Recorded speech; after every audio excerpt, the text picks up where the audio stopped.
Hello students, good morning all of you.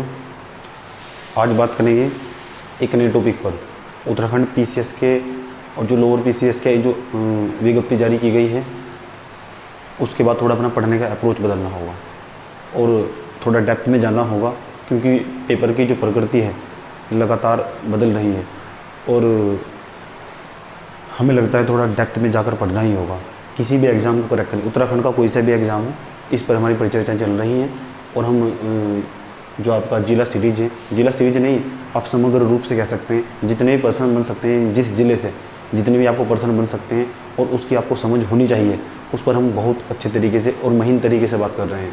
और वो भी मैपिंग में देख रहे हैं, मतलब मैपिंग कर रहे हैं कि कौन सी चीज़ आपके लिए सबसे ज़्यादा इंपॉर्टेंट हो सकती है। आइए आज बात करते हैं आपके साथ रुद्रप्रयाग की। रुद्रप्रयाग भी एक ज़िला है, गढ़वाल का है। ये गढ़वाल का, अभी तक आपने मेरे साथ देहरादून देख लिया, आपने मेरे साथ उत्तरकाशी देख लिया, उत्तरकाशी देखने के बाद आपने मेरे साथ ये आपका टिहरी गढ़वाल देख लिया। टिहरी गढ़वाल के बाद ये आपका मेरा साथ चौथे या पाँचवें नंबर का जिला होगा जिसको हम कहते हैं रुद्रप्रयाग। रुद्रप्रयाग की भी एक विशेषता है, जब 2011 में जनगणना हुई थी, आप तो जानते होंगे प्रत्येक 10 वर्ष के बाद जनगणना होती है। 2011 में हुई थी, अब 2021 में हुई थी, कोरोना के कारण लेट हो गई।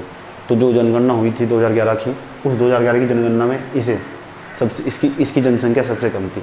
यानी एक ऐसा ज़िला जिसकी जनसंख्या सबसे कम हो उसको बोलते हैं रुद्रप्रयाग। जी नहीं, ऐसे भी नहीं, बस आपको याद रखना है, एक फैक्ट है कि यहाँ की जनसंख्या सबसे कम थी, ये आपका रुद्रप्रयाग है। सबसे पहले हम जब बात करेंगे केवल इसकी सीमाओं की बात करेंगे और रुद्रप्रयाग के जो नाम है उसके बाद इसकी बात करेंगे और फिर क्रम वाइज फिर हम क्या करने वाले हैं, आप मेरे साथ क्रम वाइज 1 2 3 4 पॉइंट एक पॉइंट को लिखते जाइएगा और क्रम वाइज अपने नोट्स में मेंशन करते चले जाइएगा। मेरा यकीन मानिए, इतना समझने के बाद जितने मैं आपको रुद्रप्रयाग समझाऊंगा, उत्तराखंड के किसी भी एग्जाम में बैठ जाइएगा आप। दूसरे बच्चों की अपेक्षा अगर दूसरा बच्चा 20 में से 40 में से 35 क्वेश्चन कर पाता है तो आप पक्की बात है आप 38 कर पाएंगे, ये मेरा आपसे वादा है। क्योंकि मैं आपको प्रूफ दिखाता हूँ, सबूत।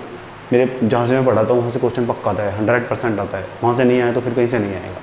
क्योंकि आजकल के जो बच्चे हैं वो किताब में हैं, जो आजकल के बच्चे हैं वे किताब में ज़्यादा उलझे रहते हैं और एग्ज़ाम सेटर है, जो पेपर सेटर है वो किताब से कभी का बाहर निकल चुका है। और अब तक पेपर जो उत्तराखंड के बच्चे हैं अभी वे पेपर से बाहर नहीं निकले। और जब तक पेपर से किताब से बाहर नहीं निकलेगा तो मुझे लगता है उसके हाथ में पेपर नहीं आएगा। तो मैंने आपको पेपर से बाहर निकल कर और एग्ज़ाम से बाहर निकल और बुकों से बाहर निकल कर एक अलग कंटेंट देने की कोशिश की है। ऐसा कंटेंट शायद ही आपको बाद में मिले, तो आप मेरे साथ थोड़ा सीरियस होकर पढ़िए।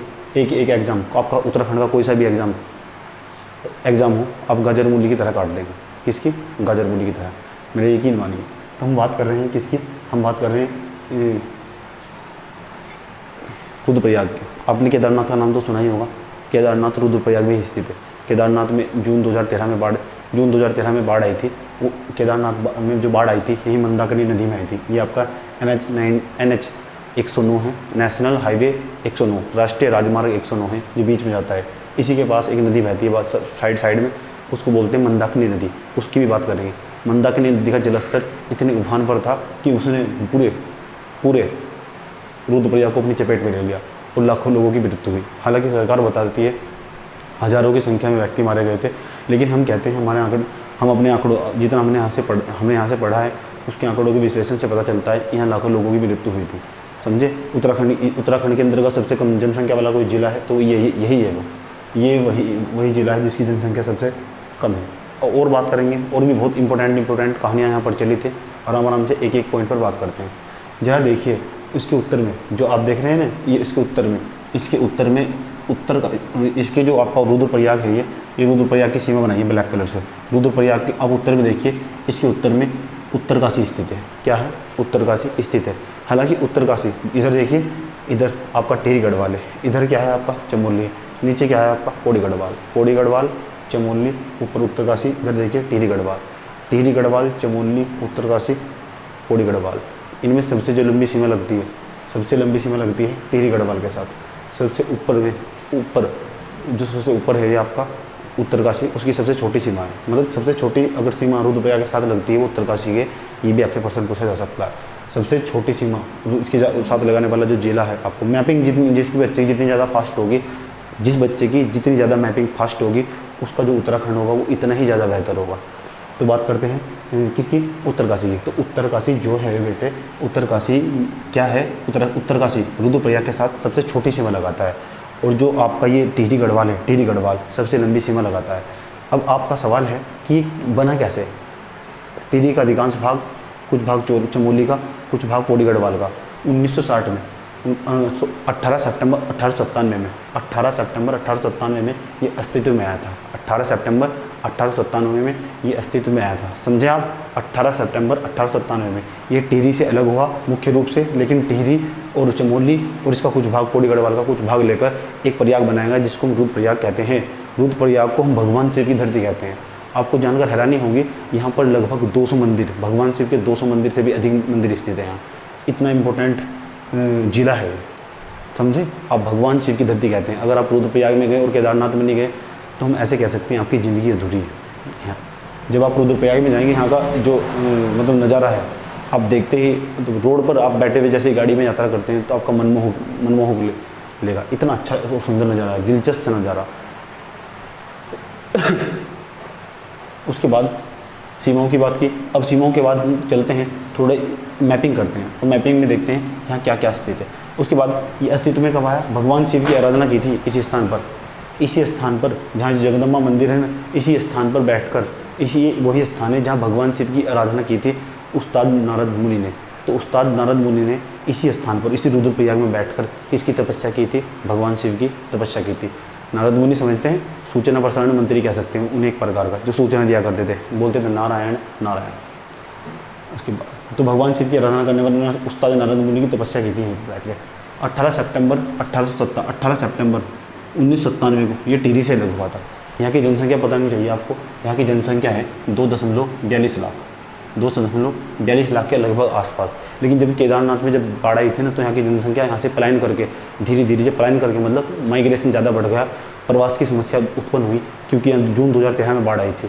और ये 2019 टू ये आपका 21 है, सोच लीजिए इतने साल में यहाँ से प्रवास अधिक हो गए और लगभग यहाँ 1 लाख की मात्रा में लोग रहते हैं। अभी वर्तमान समय का ये आंकड़ा है, क्योंकि मैंने कहा 2011 की जनगणना के अनुसार यहाँ की जनसंख्या 3 लाख भी नहीं है। आप अंदाज़ा लगा सकते हैं 3 लाख भी व्यक्ति नहीं रहते इस क्षेत्र में, तो कह सकते हैं यहाँ की जनसंख्या सबसे कम है। सबसे कम जनसंख्या वाला जिला यही है। यहाँ का जनसंख्या घनत्व सबसे कम नहीं है, जनसंख्या घनत्व, लेकिन यहाँ का जनसंख्या घनत्व सबसे कम नहीं है। लेकिन कितना है, 122 मैन पर किलोमीटर स्क्वायर, 122 व्यक्ति पर किलोमीटर स्क्वायर। 1 किलोमीटर इधर, 1 किलोमीटर इधर, 1 किलोमीटर इधर, 1 किलोमीटर इधर, 1 किलोमीटर स्क्वायर के एरिया में जितने व्यक्ति रहते हैं उसको बोलते हैं हम जनसंख्या घनत्व। जनसंख्या घनत्व कितना है, 122 किलोमीटर स्क्वायर। क्या आंकड़े हमको याद करने होते हैं? जी नहीं, आंकड़े याद करने के लिए नहीं, आंकड़े विश्लेषण का चीज़ होते हैं, आपकी समझ पैदा करते हैं। और जब तक आपकी समझ पैदा नहीं होगी किसी टॉपिक के प्रति, तो मेरा मानना है आप क्वेश्चन सही नहीं कर पाएंगे, क्योंकि किसी भी टॉपिक के प्रति आपके उसके चारों डायमेंशन पता होना चाहिए। आजकल जो पेपर सेटर है वो 360 घूमता है, और मुझे लगता है जो यहाँ के आसपास के टीचर पढ़ाते हैं और जो बच्चे पढ़ते हैं वो 180 डिग्री भी नहीं घूमते। अगर आप पेपर सेटर के हिसाब से नहीं घूमेंगे तो आपके लिए कठिनाई पैदा हो जाएगी। और ये जो आप जो सिलेबस पढ़ते हैं आपको डिफ़िकल्ट दिखाई देगा। मैंने कहा आप इसे इंटरेस्ट लेके पढ़िए, इंटरेस्ट लेके एक चीज़ को कम से कम कई बार रिपीट कीजिए और रिवाइज़ कीजिए। अगर एक चीज़ को आप कई बार रिपीट और रिवाइज़ करेंगे तो मेरा यकीन मानिए आपको बार बार पढ़ने की ज़रूरत नहीं पड़ेगी। एक चीज़ को पढ़िए, एक ही चैनल को फॉलो कीजिए, एक चैनल को फॉलो करने के बाद उसको बार बार रिपीट कीजिए और बार बार देखिए। जैसे आप देखते चले जाएंगे तो आपको दोबारा रिवाइज़ करने की ज़रूरत नहीं पड़ेगी। ये मेरा आपसे वादा है। एक ही नोट्स को बनाकर एक ही नोट्स को आपको कई बार पढ़ना है। यही होती है एक पेपर क्रैक करने की सबसे बेहतरीन और टेक्निकदार जो टेक्निकल स्ट्रैटेजी होती है, ये किसी पेपर को क्रैक करने की। ठीक है, अब उसके बाद ये आपका क्या है, केदारनाथ है। तो यहाँ की जनसंख्या की बात की। अब बात करते हैं यहाँ की लिंगानुपात की। किसकी? लिंगानुपात की। आप जो मैं आपको बताता जा रहा हूँ, आप एक काम अपनी जो कॉपी होगी उसमें नोट्स बनाते चले जाइए क्रम वाइज धीरे धीरे। आप अब यहाँ का जो लिंगानुपात होगा वो 1144 है 1000 पुरुषों पर। अंदाज़ा लगा सकते हैं 1114, 1000 पुरुषों पर 1114 महिलाएं रहती। कह सकते हैं यहाँ की जो लिंगानुपात है वो महिलाओं के अनुकूल है। यहाँ का जो लिंगानुपात है वो महिलाओं के अनुकूल है। उसके बाद देखिए यहाँ की जो साक्षरता दर है, एक ऐसा ज़िला है सबसे ज़्यादा पढ़े लिखे जो पुरुष हैं वो यहीं पर रहते हैं। मैंने कहा यहाँ का लिटरेसी रेट सबसे ज़्यादा नहीं है, लिटरेसी रेट सबसे ज़्यादा कहाँ का है, देहरादून का है। और लेकिन जो यहाँ का लिंग अनुपात है वो भी सबसे ज़्यादा नहीं है, वो सबसे ज़्यादा कहाँ, सबसे ज़्यादा लिंग अनुपात कहाँ का है, अल्मोड़ा का। कितना है, 1139। ये कितना है, 1114। ये बात आपको याद रखनी है। उसके बाद अपने को ये भी पता होना चाहिए कि जो यहाँ का जो लिटरेसी रेट है, मतलब साक्षरता दर है यहाँ की, पुरुषों की साक्षरता दर सबसे ज़्यादा है। आपसे प्रश्न पूछेगा, निम्नलिखित में से 4 जिलों का नाम देगा, निम्नलिखित में से कहाँ की साक्षरता दर पुरुषों के लिए सबसे ज़्यादा है। तो बच्चे गलती कर बैठते हैं अक्सर, यहाँ को इसे देहरादून और रुद्रप्रयाग को टारगेट करके सवाल पूछा जाता है। बच्चे गलती कर बैठते हैं और सोचते हैं कि देहरादून होगा, जो कि पूरी तरह गलत है, समझे। तो यहाँ का जो लिटरेसी रेट है वो कितना है, ज़्यादा है, लेकिन 94% पुरुष यहाँ पढ़े लिखे रहते हैं। पुरुष की बात, महिलाओं की बात नहीं कर रहे, पुरुष की बात कर रहे हैं। दूसरे नंबर का साक्षरता दर के मामले में दूसरे नंबर का सबसे बड़ा जिला है, ठीक है। उसके बाद तहसील की बात करते हैं, तहसील की। यहाँ तहसील कितनी है, तो बेटे इसके यहाँ तहसील चार तहसील है यहाँ। कितनी, 4 तहसील आपको मैप में दिखाई जाएगी, आप नोट कर लीजिएगा। जरा नंबर 1 देखिए, ऊखीमठ। ऊखीमठ के ब्रैकेट में हमने लिखा है टी का मतलब है बेटा तहसील। ये देखिए, ये आपका ऊखीमठ है। अगस्त्य मुनि से जैसे ही आप ऊपर की ओर जाएंगे, 50 से 60 किलोमीटर जाएंगे, तो आपको ये मंदाकिनी नदी आ रही है। मंदाकिनी नदी के बाएं भाग पर आपको तुंगनाथ मंदिर के साइड में एक स्थान दिखाई देगा, बहुत ही फेमस स्थान है। ये एक तहसील है, तहसील भी है और पर्यटक स्थल भी यहाँ घूमने आते हैं। इसको बोलते हैं ऊखीमठ। क्या बोलते हैं, ऊखीमठ। उसके बाद आगे देखिए, ऊखीमठ एक तहसील है। उसके बाद देखिए जखोली, ये रहा आपका जखोली। अगस्त्य मुनि, ये आपका रुद्रप्रयाग इधर आइए, मंदाकिनी नदी जहाँ बहती है उसकी इधर देखिए पश्चिम में एक स्थान पड़ता है, बिल्कुल पश्चिम में। आप NH58 से भी जा सकते हैं, यहाँ NH58 से भी यहाँ जा सकते हैं जखोली में। तो जखोली एक प्रकार का क्या है, एक प्रकार की तहसील है। 2 तहसील हमने आपको बताई। नंबर 3 जो तहसील है वो रुद्रप्रयाग है। रुद्रप्रयाग एक शहर भी है, तहसील भी है, और उसके साथ साथ एक नगर पंचायत भी है। शहर भी है, तहसील भी है, और एक नगर पंचायत भी है। आपका रुद्रप्रयाग है। रुद्रप्रयाग के पास ही एक जगदम्बा मंदिर स्थित है। आपसे ये भी प्रश्न पूछा जा सकता है, जगदम्बा मंदिर कहाँ स्थित है। रुद्रप्रयाग एक शहर भी है, तहसील भी है, और एक प्रकार की नगर पंचायत भी है। रुद्रप्रयाग पूरे रुद्रप्रयाग ही जिले का नाम है। रुद्रप्रयाग पूरे रुद्रप्रयाग का सबसे अधिक जनसंख्या वाला स्थान है, समझे। सबसे अधिक जनसंख्या वाला स्थान है, कौन सा है, रुद्रप्रयाग। उसके बाद बात करते हैं किसकी, उसके बाद बात करते हैं वसु केदार की। ये देखिए, आपको ये दिखाई दे रहा होगा आपको, हमने जो स्पॉट बनाया है ये आपका वसु केदार है। जो आपका मंदाकिनी है, मंदाकिनी के इधर आपका दायां भाग, इधर आपका कौन सा बायां भाग, इधर आपका दायां भाग, ये आपका वसु केदार है। ये NH 109 है। ये आपका ऊखीमठ है। ये आपका गुप्त काशी है, गुप्त काशी। ये आपका काली मठ। ये आपका सोनप्रयाग है, इधर अभी देखेंगे आपको। रुद्रप्रयाग हो गया। चलिए क्रम वाइज आइए, नीचे धीरे धीरे। नदी कौन कौन सी बहती है, थोड़ी नदी की बात कर लेते हैं यहाँ पे। बेटे एक केदारनाथ है, केदारनाथ के पास एक ग्लेशियर है, चोराबाड़ी ग्लेशियर। इसके पास ही प्रसिद्ध गांधी सरोवर झील स्थित है। मैंने कहा चोराबाड़ी हिम मतलब ग्लेशियर, यहाँ चोराबाड़ी ग्लेशियर है। चोराबाड़ी ग्लेशियर के दक्षिण से केदारनाथ चोराबाड़ी ग्लेशियर के पास से दक्षिण से एक नदी निकलती है, उसको बोलते हैं मंदाकिनी नदी। आपसे प्रश्न पूछा जा सकता है, मंदाकिनी नदी कहाँ से निकलती है, तो चोराबाड़ी ग्लेशियर के पास से निकलती है। उसकी पास ही एक गांधी सरोवर, प्रसिद्ध गांधी सरोवर जो जल है, ताल मतलब जो झील है, वो स्थित है कहाँ, रुद्रप्रयाग में। गांधी सरोवर झील कहाँ स्थित है, रुद्रप्रयाग में। किसके पास है, चोराबाड़ी ग्लेशियर के पास। कौन सी नदी निकलती है वहाँ से, मंदाकिनी नदी। उसके बाद इधर देखिए बेटे, साइड में देखिए, इधर साइड में। उसके बाद नदी की बात की तो बेटे यहाँ से साइड से, इधर से चमोली से एक नदी आती है। ये आ रही है आपकी एक नदी, इसको बोलते हैं अलकनंदा रुद्रप्रयाग में। अलकनंदा रुद्रप्रयाग में ये आपकी आ रही है। ऊपर से कौन सी, ये आ रही है मंदाकिनी, जिसको हम शांत नदी बोलते हैं।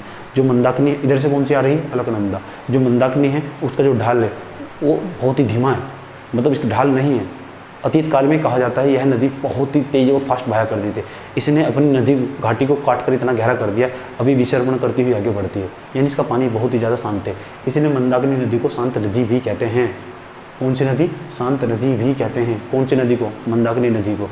कैसी नदी कहते हैं, शांत नदी। क्यों, क्योंकि विसर्पण करती हुई ऐसे सांप की तरह आगे बढ़ती है। इसका जल बहुत ही ज़्यादा शांत है, क्योंकि इसने अपनी घाटी को काट कर गहरा कर दिया है। और जब तक अपनी घाटी को काट कर गहरा नहीं करती, तब तक उसका भाव तेज रहता है। और जैसे ही कोई नदी समुद्र तल को प्राप्त करना शुरू कर देती है, तो उसका भाव धीरे धीरे धीमा पड़ने लगता है। यानी आप ऐसे कह सकते हैं, आप मंदाकिनी नदी में कूद गए तो इस बात की पक्की गारंटी है, आप मंदाकिनी नदी में कूद गए, आपका डूबना तय है। क्योंकि जो स्टिल वाटर होता है, स्टिल मतलब समझते हैं, स्टिल वाटर का यह मतलब होता है कि जो रुका हुआ पानी होता है, मतलब शांत पानी होता है, उसमें तैरना डिफ़िकल्ट होता है। किसकी अपेक्षा? बहते हुए पानी की अपेक्षा। स्टार्ट करें? चलिए, यहाँ पर ना 2 ही विधानसभा सीटें, एक केदारनाथ, एक रुद्रप्रयाग। जो केदारनाथ है वो वहाँ की जनसंख्या सबसे कम है, और जो रुद्रप्रयाग है यहाँ की जनसंख्या सबसे ज़्यादा है। तो सबसे बड़ी जो सीट है वो कौन सी है? रुद्रप्रयाग। ठीक, अब बात करेंगे आपके साथ इस मैप में कुछ और अन्य स्थानों की। जैसे आप देखिए, ये आपका केदारनाथ वन्यजीव विहार है। केदारनाथ वन्यजीव विहार, ये केदारनाथ वन्यजीव विहार, वन्यजीव विहार या वन्यजीव अभयारण्य या केदारनाथ वाइल्ड लाइफ सेंचुरी एक ही मतलब है। वन्यजीव अभयारण्य, केदारनाथ वन्यजीव विहार छोटा स्थान को बोलते हैं। जो वन्यजीव विहार होता है, वन्यजीव अभयारण्य होता है, वहाँ मानव की गतिविधियाँ प्रतिबंधित नहीं होती है, यानी मानव आ भी जा सकता है और जा भी सकता है। लेकिन देखिएगा, जैसे कोई क्षेत्र, कोई विशेष क्षेत्र नेशनल पार्क में कन्वर्ट हो जाता है, जैसे हमने कहा जिम कॉर्बेट नेशनल पार्क, यह भारत का पहला नेशनल पार्क है। जो भी नेशनल पार्क होगा, या राजाजी नेशनल पार्क, ये एशिया का सबसे पहला नेशनल पार्क है, पता होना चाहिए आपको। एशिया का सबसे पहला नेशनल पार्क बताइए कौन सा? Rajaji national park. Rajaji national park कितने जिलों में फैला हुआ है? मैंने पिछले वीडियो में बताया था, आप बताइए मुझे। उसके बाद राजाजी नेशनल पार्क, जो नेशनल पार्क होता है वहाँ मानव की गतिविधियाँ प्रतिबंधित होती है। इसीलिए होती है क्यों? क्योंकि जो जानवर, वहाँ की रहने वाली जो प्रजातियाँ हैं और मानव के बीच संघर्ष की स्थिति उत्पन्न हो जाती है। यही कारण है कि वहाँ पर जो नेशनल पार्क होता है, नेशनल पार्क में जो मानव की गतिविधियाँ हमेशा के लिए प्रतिबंधित कर दी जाती है। आगे बढ़ते हैं। ये आपका केदारनाथ वाइल्ड लाइफ सेंचुरी है, ये भी यहीं पड़ता है। केदारनाथ के पश्चिम में केदारनाथ वाइल्ड लाइफ सेंचुरी या वन्यजीव अभयारण्य या केदारनाथ नेशनल पार्क पड़ता है। ये आपको याद पता होना चाहिए। जरा इधर आइए, केदारनाथ के इधर वाम भाग में, केदारनाथ के वाम भाग में इधर नदी ऐसे बह रही है। केदारनाथ के वाम भाग में एक पर्वत पड़ता है जिसको बोलते हैं पुरंदर पर्वत। कौन सा पर्वत? पुरंदर पर्वत। याद रखिए, आपसे सीधा प्रश्न पूछेगा पुरंदर पर्वत कहाँ स्थित है, आप कन्फ्यूज हो जाएंगे। कौन सा पर्वत है? पुरंदर पर्वत। जो हमने बनाया है ना इधर ये आपका पुरंदर पर्वत है। कौन सा पर्वत है? पुरंदर पर्वत। पुरंदर पर्वत के केदारनाथ के थोड़ा नीचे आइएगा, एक स्थान है गरुड़ चट्टी, उसके बाद नीचे रामबाड़ा, उसके बाद नीचे गौरीकुंड। गौरीकुंड के लिए खास बात है कि गौरीकुंड में जो है वासुकी नदी आकर मिलती है आपकी मंदाकिनी नदी से। मंदाकिनी नदी से वासुकी नदी जिस स्थान पर आकर मिलती है, गौरीकुंड के नीचे एक स्थान है, उसको बोलते हैं सोनप्रयाग। कौन सा? सोनप्रयाग। गौरीकुंड की विशेषता, गौरीकुंड की विशेषता है कि यहाँ पर अंतिम बस स्टेशन है, इसके बाद बसें नहीं चलती है। कहाँ? गौरीकुंड के बाद। और गौरीकुंड में ही एक प्रकार का कुंड है गौरीकुंड, वहाँ पर गर्म जल है। कैसे जल है? गर्म पानी के लिए प्रसिद्ध है। जो यहाँ भी देखिए भगवान की कितनी महिमा है। मतलब जो भी यात्री यहाँ जाते हैं, मतलब इतनी ज़्यादा ठंड पड़ती है, वहाँ आग जलाना मुश्किल नहीं, नामुमकिन होता है। तो जहाँ भी इतनी ठंड पड़ती है, देखिए गर्म पानी वहाँ से निकलता है, लोग वहाँ से स्नान करते हैं और आगे की ओर बढ़ जाते हैं। तो जो गौरीकुंड है एक गर्म पानी का मतलब कुंड है, एक प्रकार का पानी चलता रहता है, और उसमें से एक कुंड में लोग स्नान करते हैं यहाँ पर गौरीकुंड में। ये आपका जो सोनपुर है, गौरीकुंड के बाद कोई बस स्टेशन नहीं है, लास्ट बस स्टेशन है। उसके बाद केदारनाथ में, उसके बाद आपको पैदल यात्रा करनी होती है जब भी आप केदारनाथ जाते हैं। केदारनाथ को दिलचस्प नज़ारा है, बताएंगे अभी आपको केदारनाथ के बारे में। नीचे आइएगा, जैसे नीचे आएंगे तो आपका आएगा वासुकी में, ये आपका आएगा वासुकी नदी जिस स्थान पर मंदाकिनी नदी में मिलती है उसको बोलते हैं सोनप्रयाग। क्या बोलते हैं? सोनप्रयाग। जैसे नीचे आइएगा, ये आपकी मंदाकिनी लिखा हुआ है, मंदाकिनी मैप में बिल्कुल आपको अपने जो आपके नोट्स होंगे इसी तरह से जाना है। उसके बाद आपके नीचे आइएगा, यहाँ आता है कालीमठ, नीचे आइएगा फिर आता है गुप्त काशी। उसके बाद धीरे धीरे ये आता है अगस्त्य मुनि। अगस्त्य मुनि जो है आपका, ये एक प्रकार का इंस्टीट्यूट भी है अगस्त्य मुनि, और एक प्रकार की ये आपका विकास खंड भी है। अगस्त्य मुनि विकास खंड मतलब ब्लॉक भी है। कहानी को थोड़ा आगे बढ़ाते हैं। इधर जितने भी मैप में नाम लिखे गए हैं आप समझ गए होंगे। थोड़ा इधर आइए, ये आपका त्रिजुगी नारायण, यहाँ भगवान शिव की शादी हुई थी। ये आपका त्रिजुगी नारायण मंदिर है। हम यहाँ पर गए थे त्रिजुगी नारायण मंदिर में, और कहा जाता है यहाँ लोग बड़ी मात्रा में आज भी शादी करने आते हैं। यहाँ एक धूड़ा चलता है, धूड़ा जिसको बोलते हैं मतलब यज्ञ, वो आज तक जब से भगवान शिव की यहाँ पर शादी हुई थी। यहाँ त्रिजुगी नारायण जो है मंदिर है, यहाँ भगवान शिव की जब से आज तक शादी हुई थी, आज तक वो अब तक जब हम गए थे तब तक भी वो एक प्रकार का धूड़ा चल रहा था। उस धूड़े में कहा जाता है लोग बाहर से शादी करने यहाँ आते हैं, और जो भी यहाँ शादी करता है ना, इस तरह की धारणाएँ और मान्यताएँ प्रचलित है। जब हमने वहाँ उपस्थित सभी लोगों से बात की तो पता चला कि यहाँ जो भी शादी करता है उनकी जो मतलब जीवन शैली होती है उसमें आमूल-चूल के बदलाव देखने को मिलते हैं। वो किस तरह के बदलाव हैं कि उनके बीच जो प्रेम संबंध है, उनकी जो उन प्रेम संबंध की जो पैरेलल की दीवारें हैं लगातार जीवन भर तक बनी रहती है, मतलब दरारें नहीं पड़ती, तलाक जैसी स्थिति उत्पन्न नहीं, डाइवोर्स जैसी स्थिति उत्पन्न नहीं होती है। इसलिए मेरा आपसे रिक्वेस्ट है, आप जाइएगा त्रिजुगी नारायण मंदिर में शादी करिएगा। Okay boss. कहाँ? तिरुजुगी नारायण मंदिर में अपने को शादी करनी है। अपने को नहीं, तुमको। कौन से मंदिर में? तिरुजुगी नारायण मंदिर में। तिरुजुगी नारायण मंदिर पता लग गया आपको किस लिए फेमस है? वहाँ एक दौड़ा चलता है, आज तक चल रहा है। लकड़ी सरकार देती है, कुछ लोग लकड़ी के लिए पैसे देके जाते हैं वहाँ पे। हम गए थे वहाँ से, हमने उसके वैसे ही चक्कर काटने स्टार्ट कर दिए थे अकेले ही, भगवान शिव के। उसके बाद इधर का हमने आपको बताया, इधर कुछ भी नहीं बचा है जो हमने आपको नहीं समझाया। इधर आइए थोड़ा, यहाँ देखिए एक मंदिर है, इसको बोलते हैं मंदिर, इसको बोलते हैं मदमहेश्वर नाथ। ये देखिए केदारनाथ है, केदारनाथ, मदमहेश्वरनाथ, ये आपका तुंगनाथ, ये आपका तुंगनाथ। अब हम आपको एक छोटी सी कहानी समझाने वाले हैं, उसको थोड़ा ध्यानपूर्वक समझिएगा। एक छोटी सी कहानी, केदारनाथ, मदमहेश्वरनाथ और आपका ये है तुंगनाथ। तुंगनाथ है जो आपका वो चंद्रशिला पर्वत के ऊपर उत्तर में स्थित है। चंद्रशिला पर्वत के उत्तर में स्थित एक मंदिर है तुंगनाथ। तुंगनाथ की जो लंबाई बताई जाती है, कुछ बुक में 4000 मीटर, लेकिन आप ऐसा कह सकते हैं, कुछ बुक्स में लिखा हुआ है 3680 मीटर, लेकिन आप कह सकते हैं ये सबसे अधिक ऊंचाई पर स्थित मंदिर है। पूरे उत्तराखंड का सबसे अधिक ऊंचाई पर स्थित अगर कोई मंदिर है जो देव मंदिर है, देवी का मंदिर नहीं, देव मंदिर है, उसको बोलते हैं तुंगनाथ मंदिर। कौन सा मंदिर? तुंगनाथ मंदिर। आपको याद रखना है। मदमहेश्वरनाथ ये भी एक प्रकार का मंदिर है, केदारनाथ ये भी एक प्रकार का मंदिर है, और तीनों की विशेषता आज जानने वाले हैं। जरा बताइए, तुंगनाथ मंदिर सबसे अधिक ऊंचाई पर स्थित है क्या? यस, बिल्कुल है। कितनी? 3680। अगर इतना पेपर में नहीं आता तो आप 4000 मीटर भी लगा सकते हैं, 4000 मीटर, इससे ज़्यादा नहीं है। ये दो फैक्ट आपको जरूर मिलेंगे, 3680 और 4000 मीटर। 3680 का नहीं आया तो 4000 के साथ जाइए। अगर दोनों ऑप्शन एक साथ पेपर में आए तो आप एक काम कीजिएगा, आप 4000 वाले ऑप्शन के साथ पेपर में जाइएगा, क्योंकि ये सबसे अधिक ऊंचाई पर स्थित मंदिर है। इसके नीचे एक स्थान पड़ता है, उसको बोलते हैं चोपता। चोपता और ऊखीमठ के मध्य अनेक प्रकार के घास के मैदान पाए जाते हैं, जिनको बुग्याल बोलते हैं। इन्हें हम ओली के नाम से भी जानते हैं, ओली और बर्मी के नाम से जानते हैं। आप नोट्स, मैंने कहा आप नोट्स में मेंशन कीजिए। और इतने सुंदर होते हैं देखने में। आपने देखा होगा, ढलाई से एक हीरो आता है और नीचे उसकी हीरोइन खड़ी होती है, हीरोइन आती है ऊपर से। एक पिक्चरों में देखा होगा, और घास के बड़े बड़े आसपास सुंदर मैदान दिखाई पड़ते हैं, उनको ही बोलते हैं ओली, बर्मी, बुग्याल। यही घास के मैदान है। यहीं पर इन्हीं स्थानों पर शूटिंग के लिए बहुत ज़्यादा फेमस है। अनेक प्रकार की पिक्चरें यहाँ पर बनाई गई हैं, समझे। आपने इसे नाम सुना होगा, मीटर गुल बत्ती चालू, उसकी कुछ शूटिंग यही हुई है। मीटर गुल बत्ती चालू की कुछ शूटिंग, कुछ सीन यहीं से लिए गए हैं।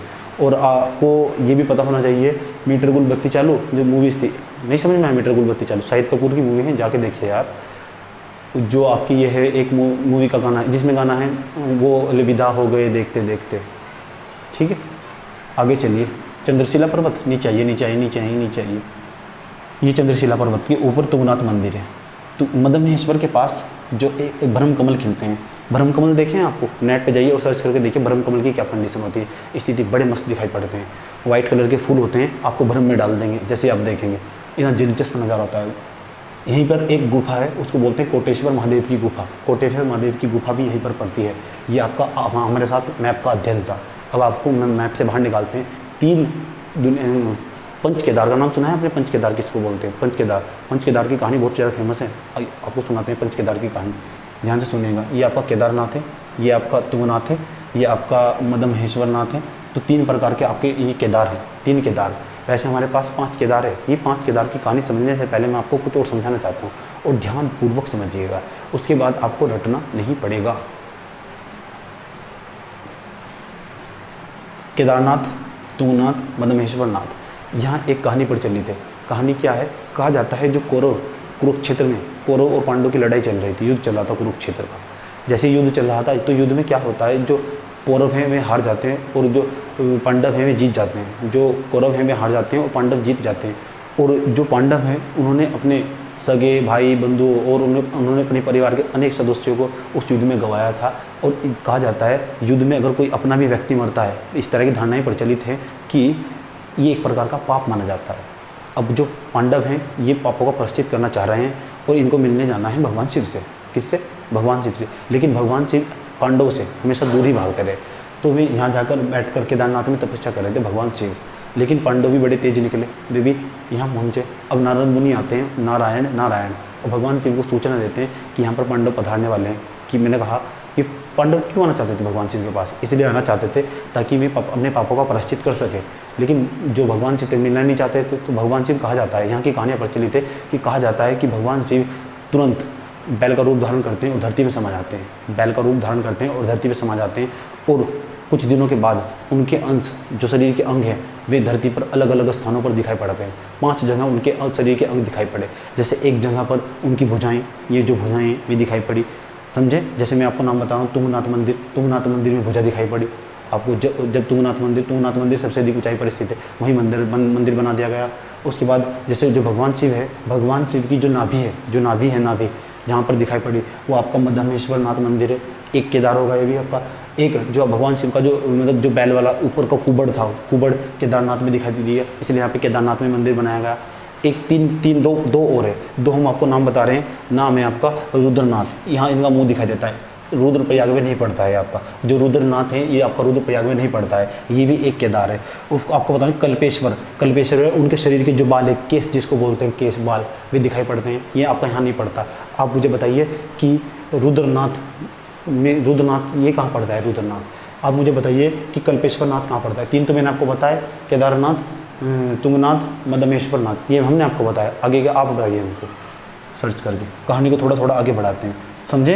इस तरह की कहानियाँ हैं, कैसी पर मतलब बड़ा इंटरेस्टिंग नज़ारा आ रहा होगा आपको, मतलब समझ में आ रहा होगा। समझ में आया तो मुझे बताइएगा ज़रूर। मैंने कहा मैं आपको ये आप सब चीज़ें आपके लिए बहुत आसान बना दूँगा। ज़रा देखिए, केदारनाथ में क्या था? कुबड़, मतलब जो बैल था उसका कुबड़। और यहाँ पे क्या था? मध्यमेश्वर नाथ में शिव की नाभि थी। और यहाँ पे तुंगनाथ में क्या था? तुंगनाथ में भुजा दिखाई पड़ी थी। मुंह कहाँ दिखाई पड़ा था? रघुनाथ में। कहाँ? रघुनाथ में मुख। कल्पेश्वर में बाल दिखाई पड़े थे। कहानी को थोड़ा आगे ले चलते हैं, जरा देखिए। पहले बात करेंगे आज केदारनाथ की। केदारनाथ को हम पंच केदार में से, ये जहाँ शरीर के अंग दिखाई दिए थे भगवान शिव के, उनको बोलते हैं पंच केदार। पंच केदार में से 3 केदार ये कहाँ स्थित है? रुद्रप्रयाग में। नाम हमने आपको बता दिए हैं, केदारनाथ, मध्यमेश्वर नाथ और तुंगनाथ, आपके याद हो गए होंगे। अब हम पहले केदारनाथ के बारे में जानेंगे, फिर हम जानेंगे इसके मध्यमेश्वर नाथ, उसके बाद तुंगनाथ मंदिर के बारे में जानेंगे। ज़रा देखिए, जो आपका ये जो मंदिर है केदारनाथ, ये आपका 10वीं-12वीं शताब्दी में बनाया गया था। कब? ये प्रमुख दार्शनिक स्थल हैं कुछ, एक देहरादून, इसके रुद्रप्रयाग के। रुद्रप्रयाग को रुद्रावर्त भी कहते हैं महाभारत के अनुसार। महाभारत में इसका नाम रुद्रप्रयाग का रुद्रावर्त था। ज़रा देखिए, हमने कहा केदारनाथ जो मंदिर है 200 से, यहाँ 200 से अधिक शिव मंदिर है, 200 से अधिक, समझे। यहाँ की जो प्राचीन पर इसका जो मैंने कहा, इस भाग को केदारनाथ मंदिर के कारण इस भाग को केदारखंड भी कहते हैं। क्या कहते हैं? केदारखंड, केदारनाथ मंदिर के कारण। अब जानते हैं केदारनाथ मंदिर। आपसे सीधा प्रश्न पूछेगा, जो केदारनाथ मंदिर है ये कौन सी शैली का मंदिर है? तो आप नोट कर लीजिए कापी में, ये आपका कत्यूरी शैली का मंदिर है। बड़ी सुंदर और आकर्षक जो है ये शैली दिखाई पड़ती है। हमने जब पहली बार केदारनाथ मंदिर को देखा तो बाहर से उसकी दीवार को जो उत्कीर्ण दिखाई दिए, तो हम 1000 साल पहले पहुँच गए। हमें ऐसा लगा कि कत्यूरी राजाएँ अभी यहाँ, उनकी जो छाप है, उनकी मानव दशा आज भी इस स्थान पर दिखाई पड़ती है। इतना अच्छा उत्कीर्ण किया हुआ था, मतलब इतना सुंदर लगता है बाहर से देखने पर केदारनाथ मंदिर। आप देखते ही रह जाएंगे, आपकी नज़र नहीं हटेगी।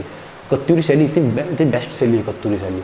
तो कत्यूरी जो केदारनाथ है, कौन सी शैली का मंदिर है? कत्यूरी शैली का। लेकिन आपको पता होना चाहिए, जो केदारनाथ मंदिर है ना, केदारनाथ मंदिर है, आप नेट पे सर्च करके देखिए केदारनाथ मंदिर कैसा है। बिल्कुल देखिए, ऊपर देखिए, इसके उत्तर में पड़ता है खर्चाखंड, इधर पड़ता है आपका भरतखंड, इधर पड़ता है आपका ऊपर पड़ता है केदार शिखर, खर्चाखंड, और आपका इधर केदार शिखर, खर्चाखंड, भरतखंड। इन तीनों के मध्य, इन तीनों पर्वतों के मध्य बीच में पड़ता है केदारनाथ मंदिर। याद रखिए, खर्चाखंड आपका, इधर कौन सा? भरतखंड, ऊपर कौन सा था? केदार शिखर। इनके मध्य पड़ता है आपका ये मंदिर। इसके जो वाम भाग में एक पर्वत है, उसको बोलते हैं पुरंदर पर्वत। हम केदारनाथ मंदिर के बारे में पढ़ रहे हैं। किसके बारे में? केदारनाथ मंदिर के बारे में। इसके वाम भाग में कौन सा पर्वत पड़ता है? पुरंदर पर्वत। कौन सी शैली का मंदिर है? कत्यूरी शैली का मंदिर।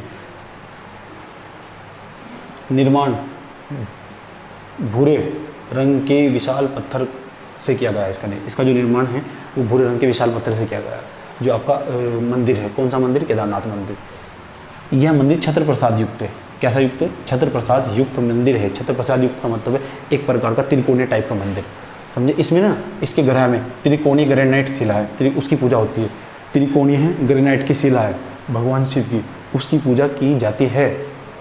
उसके बाद सभा मंडप में 4 विशाल स्तंभ है। इसको देखिए, मैंने कहा आप, जो मैं आपको बोलकर बता रहा हूँ, आप एक काम करिए ना, नेट में जाइए यार, देखिए इसका, देखिए पूरा का पूरा पढ़िए विकिपीडिया पर जाकर। हमने कहा यहाँ पर 4 विशाल स्तंभ है, 1 स्तंभ, 2 स्तंभ, 3 स्तंभ, 4 स्तंभ। उसके ऊपर ये सभा मंडल बनाया गया है। यहाँ पे लोग बैठते हैं आगे, उसके इसकी दीवारों पर नवनाथों की मूर्ति है। हमने कहा ये प्रश्न कुछ पेपर में पूछा गया था कि इसकी दीवारों पर नवनाथों की मूर्ति है। नवनाथ जानते हैं किसको बोलते हैं? नवनाथ, उनकी चित्र, उनकी जो आसपास की दीवार है ना उसकी मंदिर की, तो उस पर नवनाथों की मूर्ति है। ये प्रश्न पूछा जा सकता है।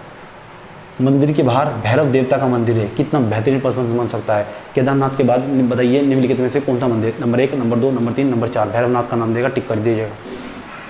उसके बाद देखिए कहानी मैंने आपको सुनाई केदारनाथ मंदिर की, पांडव और कौरव की कहानी। कितने केदार हैं? 5 केदार। रुद्रनाथ में मुंह दिखाई दिया था, पद्मनेश्वर में नाभि दिखाई दी थी, तुंगनाथ में भुजा, कल्पेश्वर में बाल, केदारनाथ में कुबड़ वाला भाग। ये आपको पता होना चाहिए। 3 केदार रुद्रप्रयाग में है। कौन कौन सा? प्रथम जो केदार है वो आपका केदारनाथ है। दूसरा केदार है जो आपका वो मध्यमेश्वर नाथ है। तीसरा जो केदार है आपका तुंगनाथ है। ये आपको पता होना चाहिए, समझे? अगर आपको सारे के सारे जो देख रहे हैं, क्या देख रहे हैं आप? आपको 5 केदार याद करने, तो मैं आपको एक ट्रिक बताता हूँ। मैं आपको एक ट्रिक बताता हूँ कि 5 केदार याद करने की ट्रिक्स क्या है। जरा इधर देखिए, एक एम था, एक एन। इनको बोलते हैं मैन। मैन मतलब आदमी थे, प्यार हुआ। क्या हुआ? प्यार। एम एन आदमी थे, प्यार हुआ। जब प्यार हुआ उसके बाद तो उन्होंने सोचा कहाँ मिलते हैं? रुद्रप्रयाग में। उन्होंने प्लान बनाया कि रुद्रप्रयाग में मिलते हैं। उनके घर वालों ने मना कर दिया कि अब तुम्हारी शादी नहीं होगी, तो उन्होंने घर से भागने का प्लान बनाया। और जब प्लान बनाया तो उन्होंने सोचा कि कहाँ मिलना चाहिए। उन्होंने कहा कि रुद्रप्रयाग में मिलते हैं। जानकारी नहीं थी भौगोलिक स्थिति की, यहाँ पर ठंड पड़ती है। जैसे NH-90 ओर से उन्होंने भागना स्टार्ट कर दिया, मोटरसाइकिल के साथ भागना स्टार्ट कर दिया। तो जैसे ऊपर गए तो उन्हें ठंड लगनी शुरू हो गई। ठंड लगनी, MN आदमी थे, समझे? क्या हुई? कहाँ पहुँचे? रुद्रप्रयाग में। क्या लगनी स्टार्ट हो गई? ठंड लगनी स्टार्ट हो गई। उसके बाद उन्हें जो लड़की थी वो बहुत तेज़ थी, बहुत तेज़ थी। तुम जानते होंगे लड़कियाँ बहुत तेज़ होती है। जो उसने कहा अपनी बॉयफ्रेंड को कि मुझे के का गाना सुनना है। के मतलब कैलाश खेर, बगड़ बम बम बम लहरे, इस टाइप के गाने, कैलाश खेर का गाना सुनना है। उसने फिर कैलाश खेर का गाना सुना क्योंकि ठंड लग रही थी, उससे ठंड की मात्रा थोड़ी कम हो सकती है, ऐसा मानना था लड़की का। उसके बाद देखिए लड़की ने खाई कुबेर। लड़के को पता भी नहीं था, लड़का सो रहा था। लड़की ने खाई कुबेर। क्या खाई? कुबेर। उसके बाद देखिए उसके बाद पी उसने रम। क्या पी? रम। रम जानते हैं? रम, RM, रम जानते हैं, ड्रिंक की। और लड़का सो रहा था, उसके सारे जेवरात, उसके सारे ATM, उसके सारे पैसे लिए और फरार हो गई। ऐसी होती हैं लड़कियाँ। तो हमने आपको ये कहानी क्यों सुनाई? आप हमारा सर क्यों टाइम बर्बाद कर रहे हैं? जी नहीं। अब 1 मिनट देखिए। हमने कहा M का मतलब होता है मदमेश्वर नाथ। M का मतलब होता है मदमेश्वर नाथ। और N का मतलब होता है नाभि, यानी मदमेश्वर नाथ में क्या दिखाई दी थी? नाभि दिखाई दी थी। T का मतलब होता है ठंड, TH ठंड मतलब। T का मतलब तुंगनाथ में दिखाई दिया था हाथ मतलब भुजा। उसके बाद K का मतलब होता है केदारनाथ, और केदारनाथ में दिखाई दिया था कुबड़। के का मतलब होता है केदारनाथ, के से कुबड़, आप नहीं भूलेंगे इसको। उसके बाद कुबेर, कुबेर, के का मतलब क्या होता है? के का नाम है कल्पेश्वर। क्या दिखाई दिए थे यहाँ? बाल। उसके बाद ये क्या है आपका? आर का मतलब क्या है आपका? आर का मतलब है आपका रुद्रनाथ में क्या दिखाई दिया था? मुख या मुंह दिखाई दिया था। उम्मीद करेंगे आप ये कहानी नहीं भूलेंगे और हमें बताएंगे हम आपको कैसा पढ़ा रहे हैं। अगर क्लास जारी रखनी है तो आप हमें प्रतिक्रिया दीजिए, अन्यथा हम क्लास को बंद कर सकते हैं।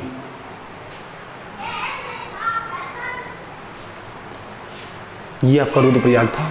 रुद्रप्रयाग में आपको इतना पढ़ने के बाद मुझे नहीं लगता इसके अलावा कुछ ज़्यादा आपको पढ़ने की ज़रूरत है। इतना पढ़ लेंगे तो दूसरों से तो बहुत ज़्यादा हो जाएगा। कैसा लगा? अपनी प्रतिक्रिया जरूर दीजिएगा। धन्यवाद। जय हिंद।